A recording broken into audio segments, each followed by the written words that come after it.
अस्सलाम वालेकुम ख़वातीन व हज़रात।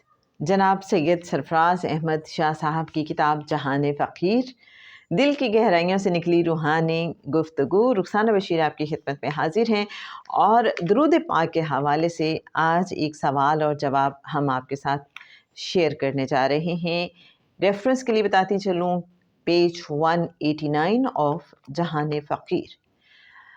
सवाल है कि अगर किसी शख्स में रूहानी बालिदगी बेहद कम हो या बिल्कुल ना हो और वो बेध्यानी मगर नेक नीयती से दरूद पाक पढ़ने की कोशिश करता रहे, तो यूं दरूद पाक पढ़ने का उसे कोई फ़ायदा मिलेगा?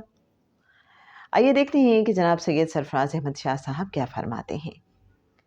ये मामला कंसंट्रेशन और तवज्जो का है। रूहानी बालिदगी के साथ इसका ताल्लुक़ इतना ज़्यादा नहीं है। रूहानी बालिदगी तो दुरूद शरीफ पढ़ने से पैदा होगी। जब हमारी तवज्जो उखड़ती है कि हम सोच कुछ और रहे होते हैं और पढ़ दुरूद शरीफ रहे होते हैं, तो हमें इसके वो नताइज नहीं मिलेंगे जो यकसुई से दुरूद पाक पढ़ने के मिलते हैं। अलबत्ता दुरूद पाक पढ़ने के इनामात, सवाब और बरक़ात फिर भी ज़रूर मिलेंगी। अगर किसी वजह से हम यकसू नहीं भी हो पाते, तो भी हमें दुरूद शरीफ पढ़ते रहना चाहिए। इसका फ़ायदा ये होगा कि कुछ अरसे बाद हम खुद ही यकसू होने लगेंगे।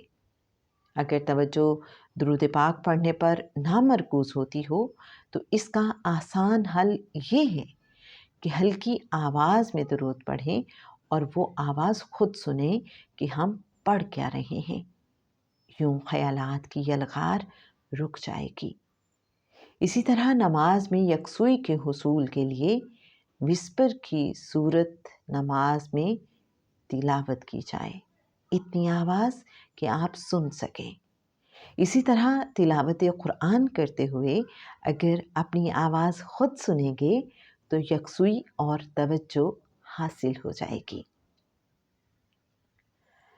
तो लीजिए मेरे अच्छे नाज़रीन, शाह साहब ने ना सिर्फ ये बता दिया कि जब हम तवज्जो से दुरूद पाक पढ़ते हैं तो उसके असरात हमें बहुत ज़्यादा मिलते हैं, उसके नताइज भी हमें बहुत ज़्यादा मिलते हैं, लेकिन शाह साहब ने ये भी वाज़ेह फरमा दिया कि अगर हम ये सोच के दुरूद पाक पढ़ना छोड़ देते हैं कि हमसे तो यकसुई से पढ़ा ही नहीं जाता, हमारा तो ध्यान ही नहीं रहता, तो शाह साहब ने फरमाया कि ऐसा नहीं करना, क्योंकि हम जिस अंदाज़ में भी दुरूद पाक पढ़ रहे हैं, उसके बहरहाल हमें इनामात, सवाब और बरक़ात हासिल होती हैं। हाँ, ये है कि तवज्जो और ध्यान से पढ़ेंगे तो फिर तो उसके बेहद समरात और इनामात हैं।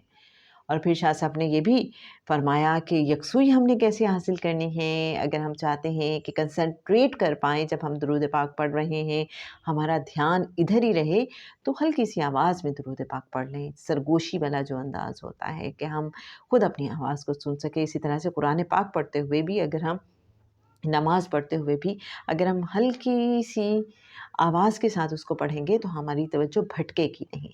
तो लीजिए जनाब, बहुत सारी चीज़ें हमें इस सवाल और जवाब में मिल गईं।